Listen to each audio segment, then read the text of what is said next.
नमस्कार साथीहरू, नेपाली बोइन रुमुने युट्युब च्यानलमा तपाईहरु सबैजनालाई स्वागत छ। 4 दिनको क्रिसमसको छुट्टीमा कहाँ गए, के गरे, साथीभाइहरुसँग कति रमाइलो गरे, सब कुरा हजुरहरुले यो भिडियोमा देख्न सक्नुहुनेछ। सो भिडियो अन्तिमसम्म हेर्दिनु होला। अहिले चाहिँ हामी कन्स्टान्जा ट्रेन स्टेसनमा छौं। केही घण्टाको यात्रापछि हामी चाहिँ बुकारेस्ट पुग्यौं र बुकारेस्ट पुग्ने बित्तिकै जोनी दाइको पसलमा मोमो खान पुगे हामी।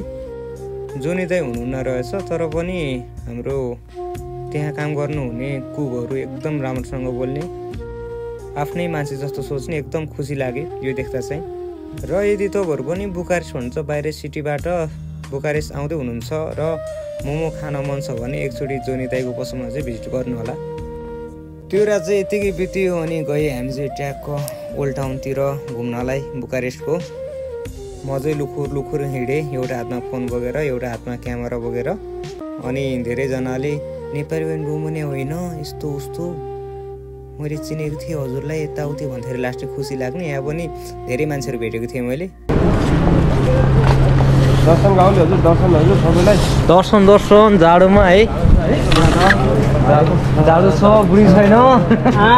तपाईँको भिडियो हेरेको त ठ्याक्कै भेटिनु हो क्या यार। अब हेर्नु भएको थियो, कहिले हेर्नु भएको? म हेरेको टिकटकमा क्वेसन हुनु तपाईँ अनि यसो 3-4 दिन छुट्टी छ। मैले चाहिँ 3-4 महिना भिडियो नहाल्दा पनि धेरै मान्छेहरूले त्यो बिर्सेकै रहेनछ कि मेरो भिडियोहरू होइन। अनि बाटोतिर यसो मार्केटतिर जाँदा यताउति भेट्दाखेरि नि यस्तो खुसी लाग्ने। फेरि यति जाडो बुकारेस्टमा त्यो दिन यति जाडो भएको थियो। अनि होइन जाडोमा हिरो भनेर त भएन, फेरि बिरामी भयो भने तनाव हुन्छ भनेर म चाहिँ 2टा टोपी लगाएर ट्याक्क होइन दुरा सरलाई सोध्यो राम्रो छ कि छैन, राम्रो देखेको छ कि छैन भनेर। जाडोमा तातो हुनुपर्छ भनेर टोपी लगाएँ। अनि त्यसपछि बेलुका भयो गाइज, फेरि जोनी दाइकोमा मोमो खाना जानु पर्यो भनेर गएको। लास्टमा पसलै बन्द भइदिएछ कि। अनि यतापट्टि त्यो वाइन पाउँदो रहेछ तताको, अनि त्यही हान्दिए है एक गिलास। अनि लास्टै भोक लागेको थियो, 3जनाले एकवटा हटक्ने हान्दिए है। यस्तो हुन्छ कि भोक लागेर फेरि होइन यताउति हिँड्ने बेलामा। त्यही त भने यहाँ चाहिँ यस्तो बबाले गीत बजाएको थियो कि। अनि हामी चाहिँ होइन दिनभरिको जाडोले हालत खराब बनाएर अनि बेलुकाखेरि लुखुर फेरि होस्टेलतिर चल्दै है। अनि होस्टेलतिर गएपछि ट्याक्क बसियो खाइयो।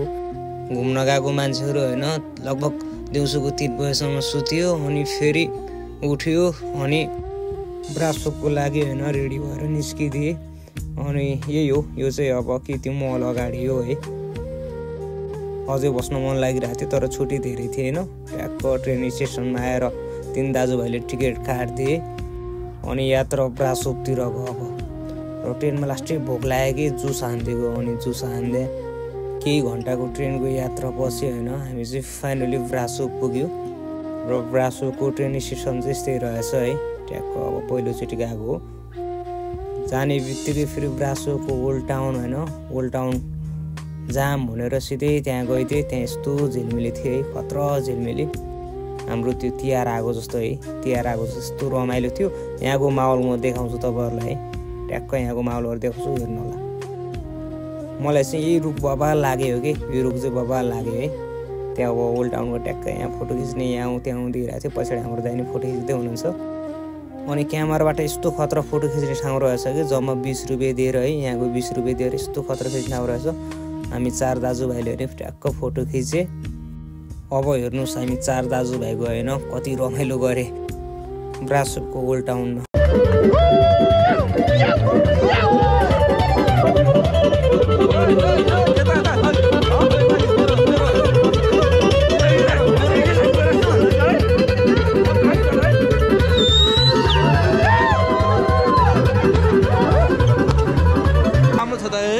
हामी यस्तो झिलिमिली देउसुरे ए केकको झिलिमिली बत्तीको झिलिमिली बत्तीको झिलिमिली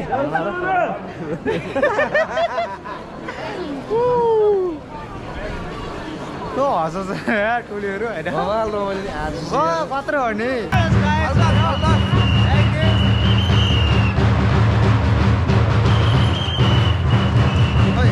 तिम्रो ब्लग है